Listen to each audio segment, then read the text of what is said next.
And how old AI is and why actually it's created such a boom right in the world. See, I'll give you a couple of examples. Then you will understand it better. आप एक floppy disk लेते हैं, जिन लोग थोड़े पुराने हैं वो समझ पाएंगे. तो it was data was 1.44 MB, if people of that age can remember. उस समय आप सॉफ्टवेयर भी उसी से इंस्टॉल करते थे, अपना डाटा भी उसी पे सेव करते थे. 96-97 में 100 MB of hard disk was big. Correct. आज की डेट में even 100 GB of hard disk is low. Absolutely. ठीक है. इंटरनेट स्पीड ले लीजिए. एक समय था जब 5 MB की फाइल डाउनलोड करने में लोग सोचते थे. Today even you can download 100 GB of data. ठीक है, 1 घंटा लगेगा, 2 घंटा लगेगा, but you don't think twice. So understand computational capacity, network capacity, storage capacity. ये तीनों exponentially बढ़े हैं. The hardware and infrastructure. Hardware and infrastructure. लोगों के पास घर में अब फाइबर लाइंस हैं. एब्सोल्युटली. जो लोगों के पास डायल अप हुआ करता था. If people understand the context that back. Dial up के बाद DSL आया, केबल आया, and then we now have fibres. Gigabit lines घर घर में घूम रही हैं आजकल.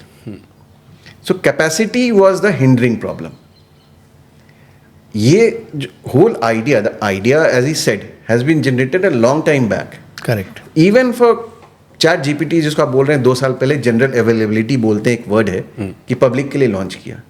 They were in beta for at least 5 or 6 years. ऐसा नहीं है कि उन्होंने टेस्टिंग नहीं की. इनफैक्ट टेस्टिंग का ये हाल था कि शुरू में इनके जितने यूजर्स थे उनको जब जनरल अवेलेबिलिटी आई सबको 1 साल 1.5 साल फ्री दिया. काफ़ी लोग टेस्ट कर रहे थे.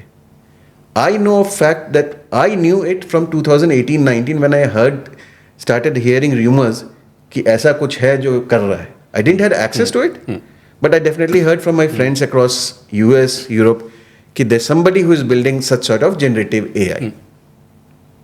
तो this work had been, if I'm not wrong, around 2014-15 say they are working on this. ChatGPT, I don't know about Anthropic, but ChatGPT definitely was working from 2014-15 and they've been working tirelessly.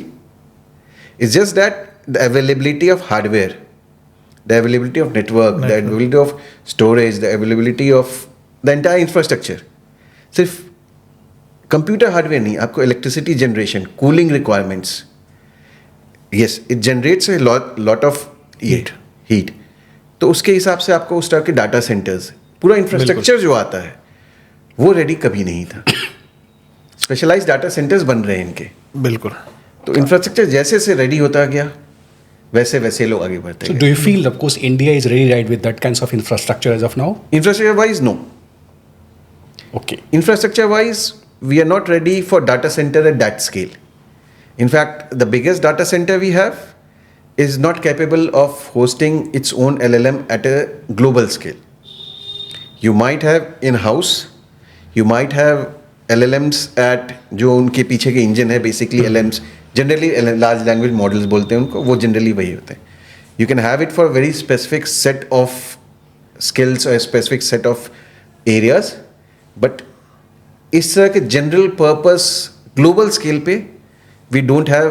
In fact, for that matter, most of the data centers that you see, आपके nodes हर जगह होंगे लेकिन जो main computational power है वो अभी भी बाहर ही है. इसके 2 रीज़न है. एक, आपका इंफ्रास्ट्रक्चर रेडी नहीं है. दूसरा, इसके स्पेशलाइज्ड चिपसेट जो होते हैं, जो जनरल पर्पस में लोग GPU बोलते हैं, जो इसके GPUs आते हैं, इंडिया के पास अवेलेबिलिटी नहीं है. और जो कंपनी इसको बनाती है Nvidia, वो अगले 2 साल में आपको चिप नहीं दे सकते. The order book is filled already. बिल्कुल. तो अभी के लिए रेडी नहीं है, but yes, we are definitely working towards it. It will take us a year or 2, but we should play pretty good catch up.